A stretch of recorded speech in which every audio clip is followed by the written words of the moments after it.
Tuhan. Selamat pagi Bapak Ibu Saudara yang dikasihi dalam Tuhan kita Yesus Kristus. Salam sejahtera bagi kita semua. Bertemu lagi di acara Sarapan Santapan Rohani Alkitab Pentakosta. Pada pagi hari ini kita akan melihat bagaimana Tuhan itu menciptakan segala sesuatu itu begitu sempurna dan begitu indah. Kita buka Alkitab kita di dalam Pengkhotbah 3 ayat yang ke-11. Pengkhotbah 3 ayat yang ke-11. Ia membuat segala sesuatu indah pada waktunya, bahkan ia memberikan kekekalan dalam hati mereka. Tetapi manusia tidak dapat menyelami pekerjaan yang dilakukan Allah dari awal sampai akhir. Ya Bapak Ibu Saudara, di sini saya mau tekankan tentang keindahan. Di sini dikatakan ia membuat segala sesuatu indah pada waktunya. Kita lihat dulu pengertian daripada indah. Menurut Kamus Besar Bahasa Indonesia, indah yaitu bagus, permai, cantik, elok, molek, dan sesuatu yang benar-benar mahal harganya. Indah. Namun di sini saya mau menekankan tentang yang namanya keindahan. Karena keindahan itu merupakan sifat-sifat dari keadaan. Tentunya manusia itu senang sekali dengan yang namanya keindahan. Siapa yang tidak suka dengan keindahan? Semuanya pasti suka. Manusia setiap waktu memperindah dirinya, bukan begitu? Mulai dari pakaian, rumah, kendaraan, dan lain sebagainya. Semuanya diperindah. Untuk apa? Mendapatkan dan menghasilkan keindahan. Agar segala tampak mempesona dan menyenangkan bagi yang melihatnya. Semuanya ini menunjukkan betapa manusia itu sangat-sangat mencintai yang namanya keindahan. Seolah-olah keindahan itu adalah hasil konsumsi vital bagi hidup manusia. Dan tidak sedikit juga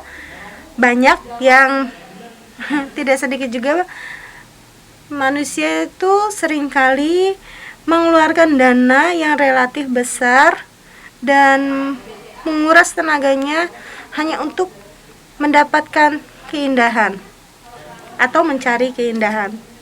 Ini menunjukkan betapa besarnya arti dan fungsi dari keindahan bagi seseorang.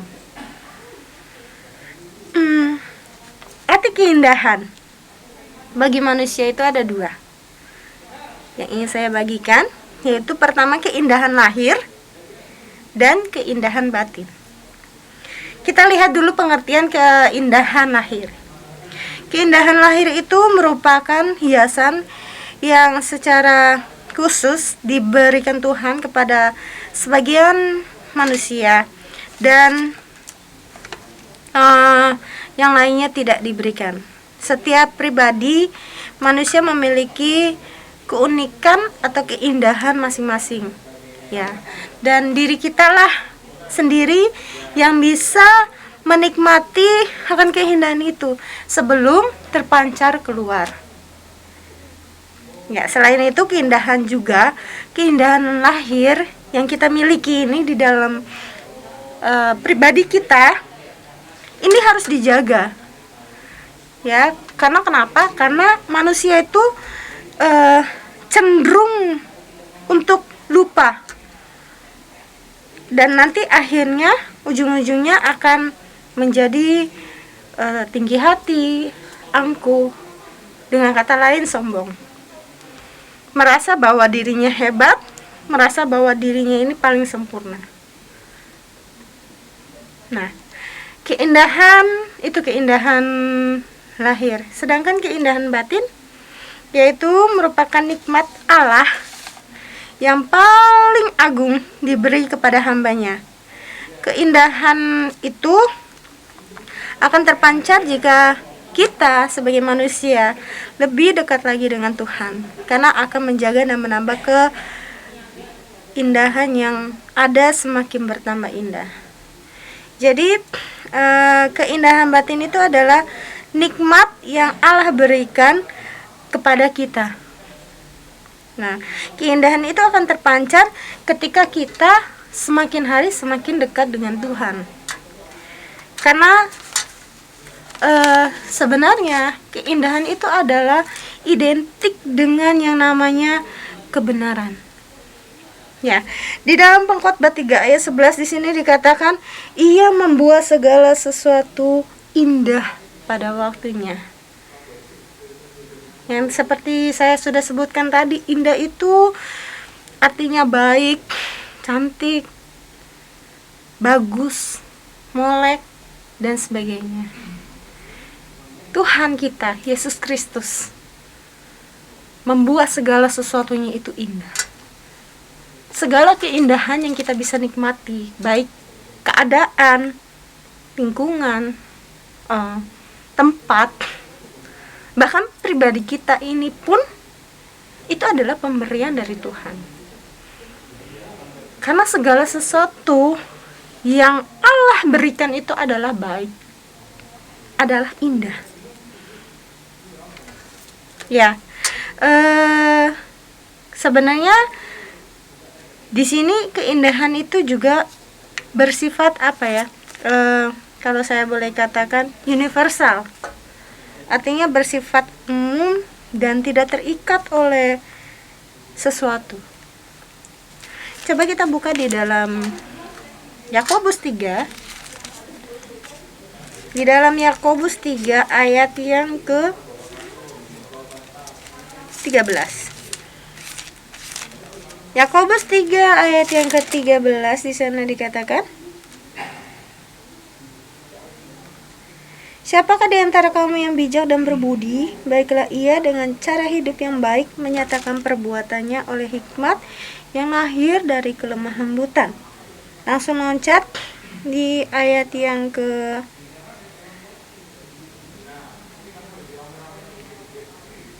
18.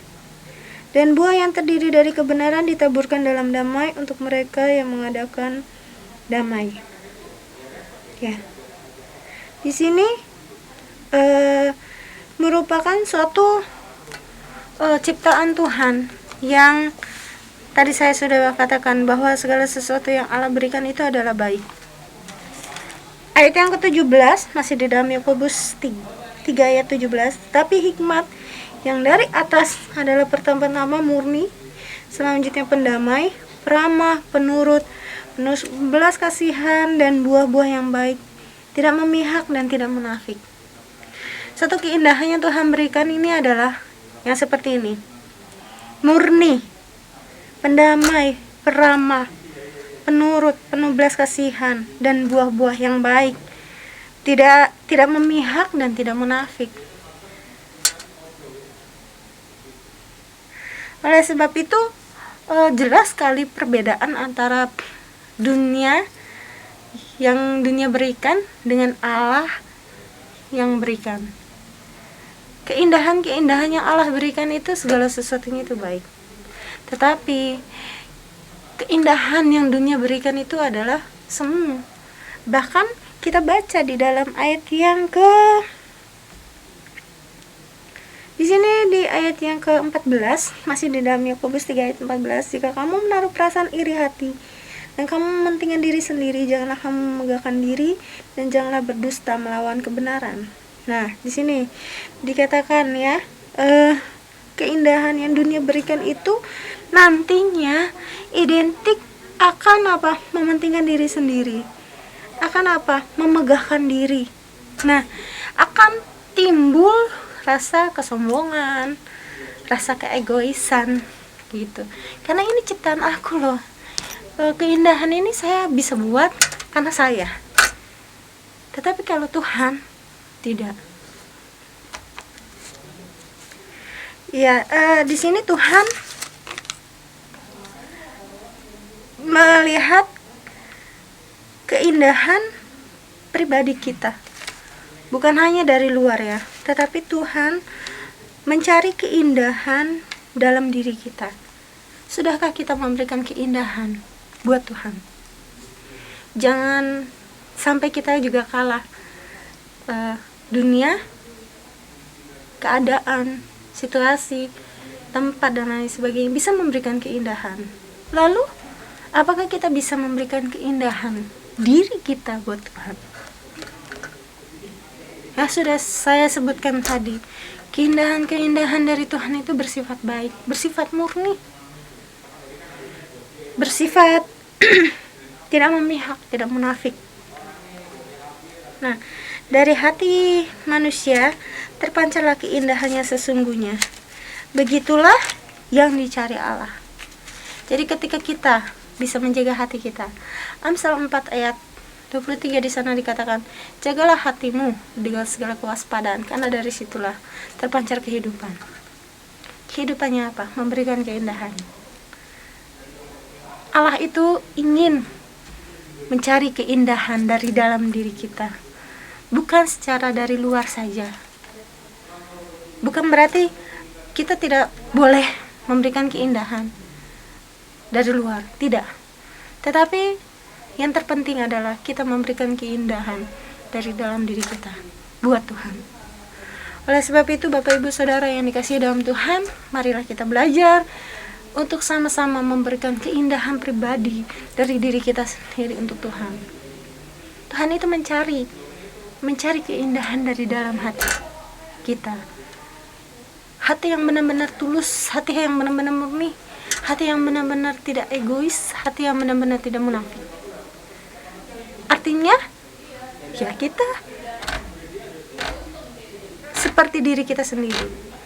Tidak ada sesuatu hal yang menutupi atau ingin terlihat indah. Demikian firman Tuhan pada pagi hari ini, kiranya dapat menjadi berkat bagi kita semua. Dan biarlah firman Tuhan renungan pagi ini boleh terus menumbuhkan iman kita kepada Tuhan. Terima kasih. Tuhan Yesus memberkati.